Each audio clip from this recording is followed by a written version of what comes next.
Дүние жүзінде бөдененің 20 түрі бар. Солардың арасында жұмыртқалағыш жапон бөденесі әлемге кең тараған.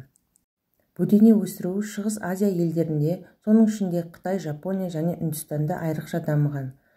Бүгінде бөдене өсіріп, оның жұмыртқасын саудалауда Қытай алда келеді. Тауыққа қарағанда бөдененің дене қызуы 2 градусқа жоғары. Сондықтан оның жұмыртқасын ұдайы тұтынған адамның қан айналымы өте жақсы жұмыс істейді. Бұдан басқа бөдене жұмыртқасы адамның иммунитетін көтеретін қасиетке ие. Жалпы аурудың басым бөлігі қан айналымының дұрыс болмауынан туындайтынын ескерсек, бөдене жұмыртқасын тұтыну адам денсаулығына қаншалықты пайдалы екенін байқауға болады.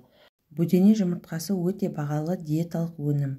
Бөдененің 5 жұмыртқасы тауықтың жұмыртқасының салмағымен тең болса, онда оның құрамындағы калий мен фосфор тауық жұмыртқасындағыдан 5 есе көп, ал темір 4,5 есе, В және В12 витаминдері 6 есе көп.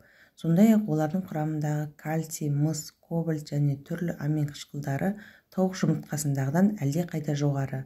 Құрамы осындай азықпен жүйелі қоректенген адамның әртүрлі ауру сырқауға қарсы тұрар дәрмені артып, жүрек қан тамырлары жүйесі мен ас қорыту мүшелерінің жұмысы жақсарады. Бөдене жұмыртқасынан дайындалған тағамды тұтынатын адамда радиациялық аурулар жеңіл түрде болатыны дәлелденген. Бөдене жұмыртқасының емдік қасиеттері ертеден белгілі.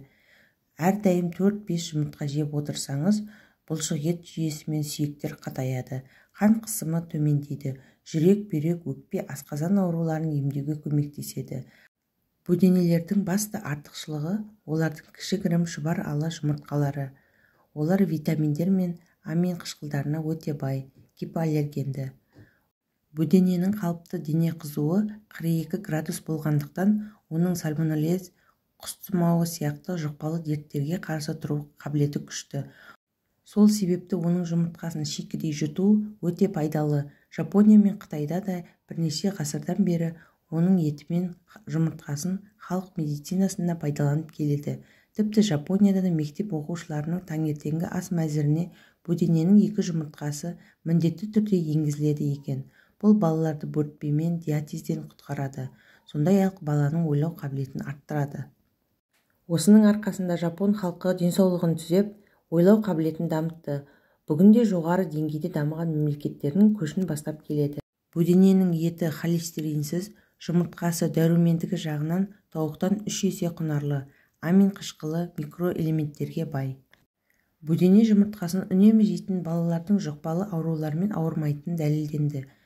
Ерлер үшін фосфорға, дәрумендерге және ақуызға бай бөдене жұмыртқалары жыныстық белсенділіктің тамаша стимуляторы болып табылады. Әйелдер үшін бөдене жұмыртқасы тек тамақ ретінде ғана емес, сонымен қатар шаш пен теріге арналған әртүрлі қатайтатын маскалардың құрамдас бөлігі ретінде де сұранысқа ие. Бөдене жұмыртқасы жүкті және бала емізетін әйелдерге пайдалы. Олар емшек сүтінің сапасына жақсы әсер етеді деп есептейді. Емдік диеталық тамақтану үшін бөдене жұмыртқасын шикі түрінде жеу ұсынылады. Шикі жұмыртқаның дәмін ұнатпайтындарға апельсин немесе қызанақ шырын қосуға кеңес беріледі. Бөдене жұмыртқасы пайдалы дәрумендер мен минералдардың қоры. Оның құрамында натрий, темір, калий, А дәрумені бар. Құрамына байланысты бөдене жұмыртқасы иммундық жүйені нығайтуға көмектеседі. Сонымен қатар бұл өнім темір тапшылығы анемиясының алдын алу үшін де пайдалы. Бұл жұмыртқа қуатты сақтайтындықтан таңғы асқа таптырмайтын өнім. Бөдене жұмыртқасы жөтел мен демікпеге де пайдалы. Дауысыңыз әлсіз немесе дауысыңыз қарлыңқы болса, бұл өнім тамақты қалпына келтіруге көмектеседі. Оны шикі күйінде ғана ішу керек. Күніне 1 шикі бөдене жұмыртқасын жеуді әдетке айналдырсаңыз, сонда тыныс алу проблемаларынан арыла аласыз. Өнімнің ең басты ерекшелігі өз қасиетін жоймай ұзақ сақталуында. Бөлме температурасы жағдайында айға жуық, ал тоңазытқышта 60 тәулікке дейін сақтауға болады. Жұмыртқаны түнде пісіріп қоймайды. Себебі түнде пісіріп қойған жұмыртқаның құрамында таң атқанша дейін бактериялар көбейіп, ол асқазан ішек жолдарына зиян болады. Адамдар күніне 2 жұмыртқадан артық жемегені дұрыс. Себебі жұмыртқаның құрамында белок өте көп. Соның салдарынан жұмыртқаны көп жесеңіз, зат алмасу процесі ұлғайып, бүйректің қызметі қиындайды. Ал жұмыртқаны шектен тыс пайдалану сүйекті ақауларына алып келеді. Бөдене жұмыртқасы өте пайдалы, және сіз бөдене жұмыртқаларын қалыпты пайдалансаңыз, онда олар ешқандай зиян келтірмейді. Бауыр аурулары бар адамдарға, холестериннің жоғарғы деңгейіне, атеросклерозбен ауыратын науқастарға және төменгі белок диетасын қажет ететін бүйрек ауруларына көп мөлшерде оларды жеуге болмайды. Сондықтан адамдар білікті маманнан тиісті тамақтану бойынша кеңестер алады. 1 жасқа дейінгі балаларға бөдене жұмыртқасын берудің қажеті жоқ. Өйткені бұл жаста олар кейбір өнімдерге жоғары сезімталдық реакцияларын көрсете алады. Бөдене жұмыртқасын кез келген түрде жеуге болады. Салаттарға, омлеттерге, тағамдарға және кондитер өнімдеріне де қосуға болады. Бөдене жұмыртқасы қант диабеті кезінде қандағы қант деңгейінің мөлшерін тұрақтандырып, жағымсыз симптомдарды болдырмайды. Холестерин деңгейін төмендетуге бөдене жұмыртқасы жүрек қан тамырлары аурулары кезінде, тіпті қант диабеті кезінде де көмектесетін пайдалы холестерин мен лецитинге бай.